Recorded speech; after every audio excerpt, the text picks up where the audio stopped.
Ce soir, édition spéciale de Voyage sans passeport. Un pays, la Yougoslavie, un homme, Tito.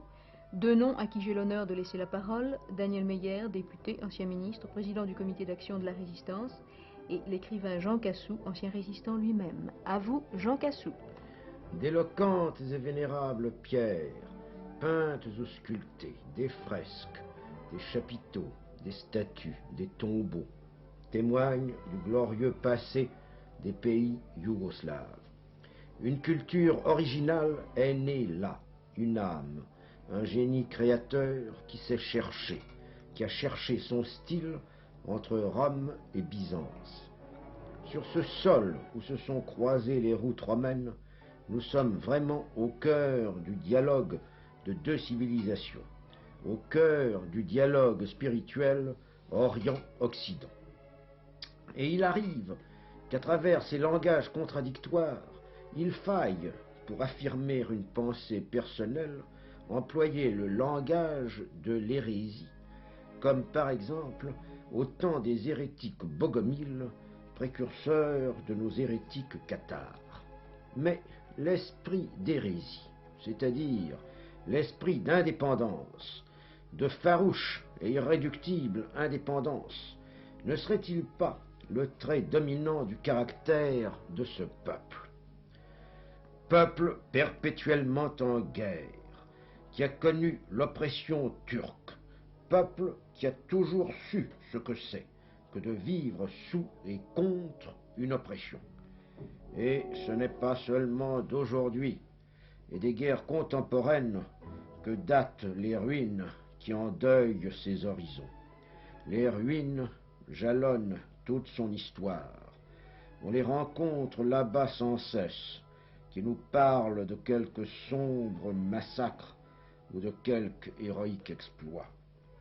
Mais aussi, le voyageur trouve à rêver devant 1000 vestiges de belle architecture, rappelant ces époques de liberté et de fierté municipale où Raguse, l'actuel Dubrovnik, face à Venise, sa rivale, était elle aussi une reine de l'Adriatique. Car il y a eu également des époques de haute civilisation et de somptueux éclat, et cela sur ces bords latins où Dioclétien avait établi son séjour et qui sont aussi un peu nôtres. La pierre se mêle à la végétation, la fable à la nature. Ainsi se forme une patrie. Vieux écussons et vieilles balustrades, vieilles maisons paysannes, arbres et rochers, flots méditerranéens. L'ancienne chronique se déroule jusqu'au jour d'aujourd'hui et jusqu'au jour de demain. Sur ces lumineux rivages et dans ces ports de pêche, comme dans ces montagnes sauvages, dans tous ces territoires, dans toutes ces provinces, ce peuple n'a jamais cessé de combattre le même combat. Ces tailleurs de pierre de maintenant, ce qu'ils nous racontent comme dans ce Christ de douleur de Mestrovitch, digne frère des Christs barbares, des Christs gothiques d'autrefois, c'est la même histoire, la même passion. C'est la même passion, vous avez raison, Jean Cassou, qui à travers les siècles se poursuit avec les mêmes bourreaux, avec les mêmes victimes. Dachau, Oranienburg, Auschwitz, Bergen-Belsen, nom sinistre, nom d'enfer, nom d'un autre univers que nous ne pouvions même soupçonner alors. À quoi pensent-ils tous ces hommes condamnés qui vont mourir et qui le savent, ceux de la route sanglante, ceux de Nachennebel? Près de ma maison, écrit Korochka, prisonnier à Buchenwald, dont on a retrouvé et conservé pieusement les pages, près de ma maison il y avait un bois. Dans le bois il y avait un coucou. Pourrir ici, chez des barbares, que c'est triste. Ô coucou, j'entends ta voix de l'autre côté de la vie. Et il ajoute, je suis jeune encore et pourtant je vais mourir. Mes camarades, pensez à moi un peu. Pensez que j'aimais mon pays. Pensez que j'aimais ma fiancée. Pensez que j'aimais mon père, pensez que j'aimais ma mère. Ah, de ma mère, je ne vous dirai rien. Ma mère, et Yves Boulogne interroge. Oh, ma mère très douce, au cœur jamais lassé, pourquoi tant de soleil, pourquoi tant de jeunesse, puisque tu n'es plus là et que Dieu n'est plus Dieu. De la méthode, de la discipline, ils en avaient. Ces éminentes qualités, si nécessaires à l'homme qui a cessé de l'être, entraînent un horaire précis. Il faut l'instituer pour l'homme robot, pour l'homme bourreau. Il faut le suivre pour ses victimes.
Ami, si tu tombes, un ami sort de l'ombre à ta place. Un ami? Non, 20, 100, 1000. Ils surgissent de partout, hommes, femmes, enfants. Ils organisent la résistance à l'envahisseur, accomplissent des miracles, mènent dans le monde entier le même combat salvateur. Guernica, Coventry, Oradour, leurs morts sont frères. Leurs combattants sont les soldats de la même cause. Les partisans de Yougoslavie sont les camarades des maquisards du Vercors, des passeurs belges, des Norvégiens de l'eau lourde. Du plateau des Glières au gouffre de la Drina ou de la Neretva, seul le langage change. La lutte est identique, le but est le même. Les moyens, courage, don total de soi-même, abnégation, sacrifice, effort d'imagination, suppléent les possibilités matérielles, sont semblables. Ami, entends-tu ces cris sourds du pays qu'on enchaîne? Quel pays? Le mien, le nôtre, le leur, celui de l'homme libre. Ohé, partisans, ouvriers et paysans, c'est l'alarme. Ce soir, l'ennemi connaîtra le prix du sang et des larmes. Pourquoi cette réussite? Pourquoi cette espérance? Parce que, ami, si tu tombes, un ami sort de l'ombre à ta place. Parmi ces hommes venus de partout, ouvriers et paysans, surgit celui que la résistance yougoslave se donnera pour chef. Comme tous les clandestins, il doit à plusieurs reprises changer de nom, de ce que l'on appelait alors les pseudos. Il est successivement Grigorievitch, Tsagorac, Rudi. Un jour, il devint Tito. Pourquoi Tito, lui demandera-t-on? Pour rien, répondra-t-il, parce qu'il me vint à l'esprit sur le moment, comme il aurait pu m'en venir un autre. C'est un nom très commun dans mon pays natal. En se donnant le nom d'un écrivain du XVIIIe siècle ou du père d'un littérateur croate, Josip Broz ne sait pas qu'il vient d'éclipser pour l'histoire tous ceux qui l'ont déjà porté. Il ne sait pas qu'il vient de baptiser une légende. Il ne sait pas, ou plutôt il ne sait pas encore, qu'il lui faudra faire surgir de lui-même un autre homme, non pas se substituant à lui, mais le complétant, et que le chef de guerre devra devenir un architecte du socialisme. Sa mission désormais, celle dont l'ont chargé ses camarades, ce n'est plus seulement de secouer son pays du joug de l'occupant, mais de secouer ses compatriotes du joug de la misère, du joug de l'oppression.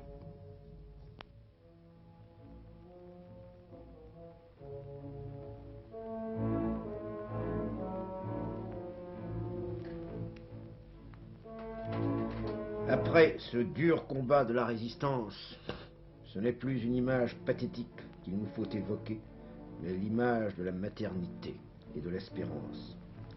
Il s'agit de reconstruire un pays dévasté. Il s'agit de le rendre apte à vivre et de le mener à un autre combat, celui de la paix.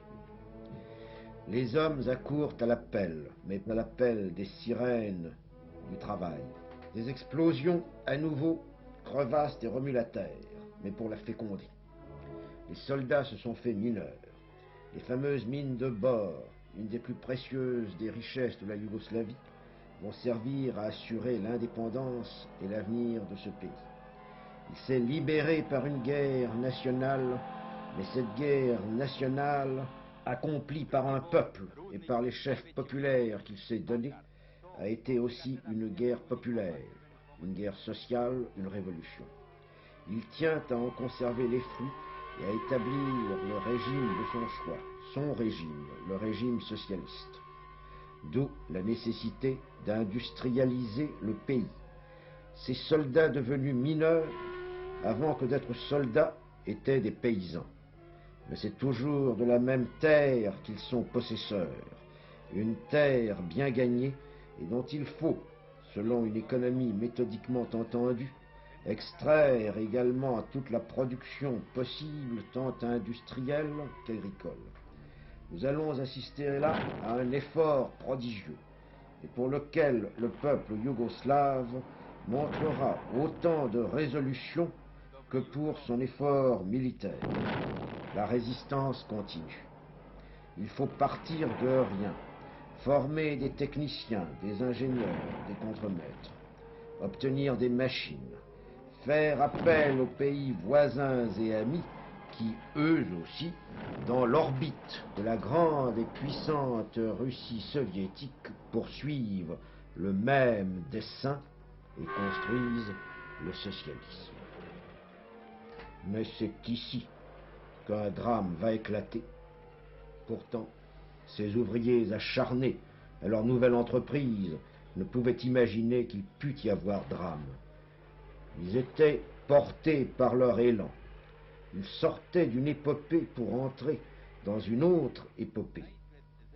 Et c'est en homme de bonne foi et de bonne volonté, en toute ingénuité, et avec le plus grand naturel du monde, qu'il s'élançait vers de nouveaux travaux pour, de cette terre libérée, faire une terre riche et heureuse. Le travailleur y recevrait le prix exact de sa peine et tout son travail, toute sa mine, toute son usine serait à lui. 1948. Tito veut rendre son indépendance économique et donc politique à la Yougoslavie. Aussitôt, celle-ci est menacée sur 4 de ses frontières. Hongrie, Roumanie, Bulgarie, Albanie, non encore déstalinisée, le mot n'existe même pas, organise le blocus du jeune État et l'oblige à jouer son sort en peu de jours. Le chef militaire réapparaît qui organise sous forme de manœuvre la défense du territoire, sur terre, dans les airs, sur mer, partout. Il lui faut l'appui populaire. Et il modifie, à la lumière d'une expérience de 3 ans, les structures qu'il avait tout d'abord imposées. Il allège l'État de son appareil trop pesant et organise la décentralisation administrative et politique. Il donne aux kolkhozes des formes nouvelles et institue des coopératives de production agricole. Il crée les conseils ouvriers. Pour cela, l'éducation des masses est de plus en plus nécessaire. On ne fait bien que ce que l'on comprend, que ce à quoi on a intérêt. Et les filets de la dictature, non encore complètement supprimés, se distendent cependant, se relâchent. Le nombre des opposants diminue. Le communisme tend vers la démocratie sociale. En tout cas, louables sont ses efforts pour y aboutir.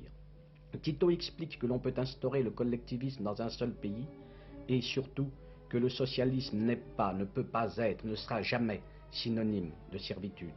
Au lieu de bâtir pour l'État, on construit pour l'homme.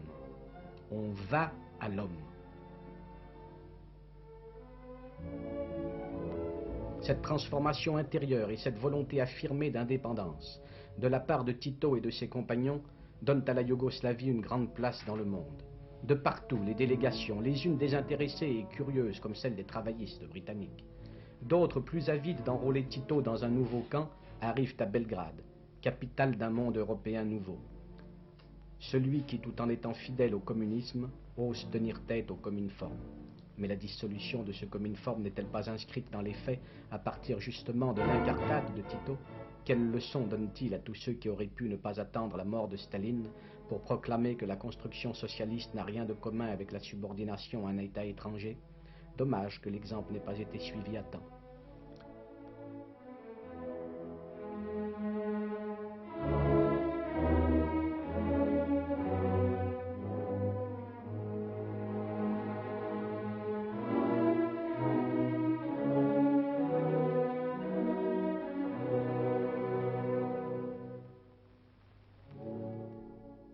Et Tito rend les visites qu'il reçoit. Le Cambodge attirant et mystérieux, l'Inde de Nehru, avec qui il se sent tant de communion d'esprit, dont la politique de coexistence active est si proche de celle qu'il préconise en Europe. L'Inde avec ses traditions et ses contrastes, avec sa fidélité à l'antique et sa révolution nouvelle, le reçoivent avec enthousiasme, comme achève de le recevoir en ce moment même un Paris ému de rappeler des souvenirs de civilisations communes et de combats communs qui se sont noués au temps de l'Empire ottoman, se sont développés après l'attentat de Sarajevo et dont l'épopée de la résistance chante en nous des identités de sacrifice, des identités de gloire.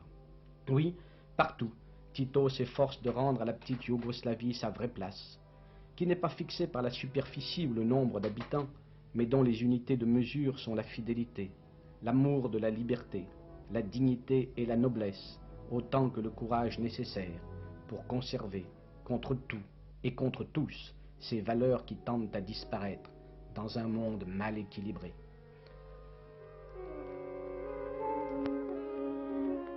La grande revanche de Tito ne se situe-t-elle pas le jour où l'aérodrome de Zemun près de Belgrade est nettoyé avec un soin diligent et semble-t-il humoristique?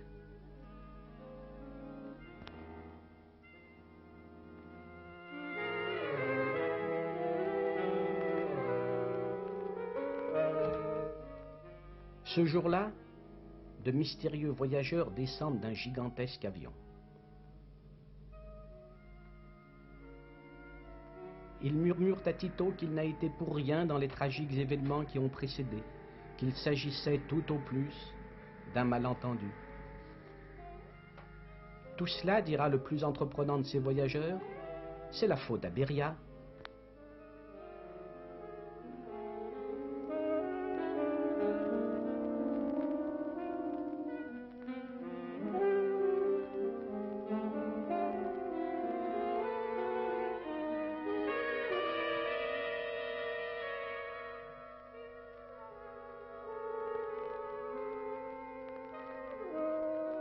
Le peuple yougoslave et son chef Tito ont remporté une nouvelle victoire.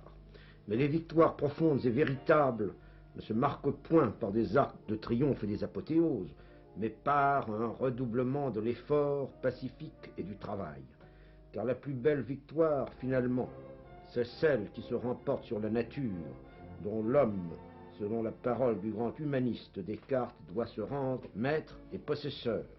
De nouveau, l'effort du peuple yougoslave se reporte sur sa terre, sur ses richesses naturelles, sur cette grande construction qu'il s'agit d'en faire.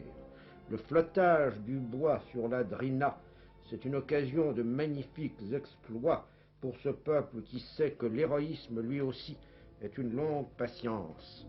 Depuis leur enfance, les gens du pays connaissent l'humeur de ce fleuve, ils la connaissent et la reconnaissent, car elle est à leur image, c'est-à-dire singulièrement indépendante.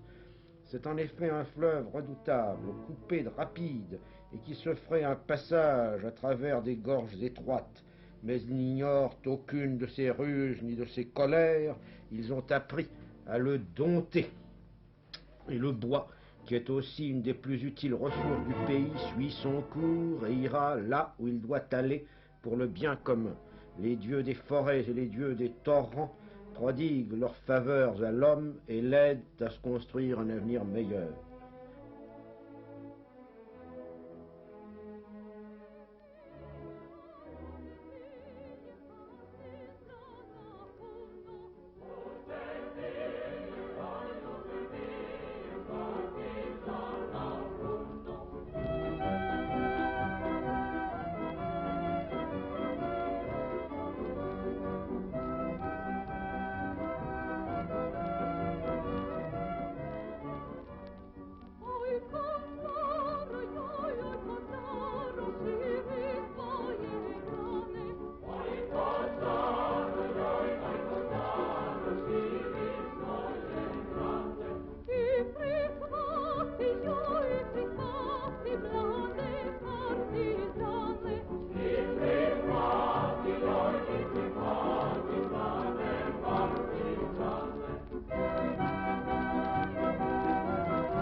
savait qu'il en serait ainsi.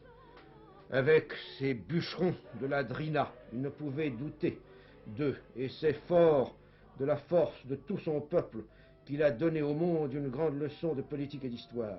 Il nous a appris qu'on a toujours raison d'avoir raison et de persister à avoir raison et que rien ne saurait venir à bout de la vérité. C'est en quoi il a été un moment de la conscience humaine.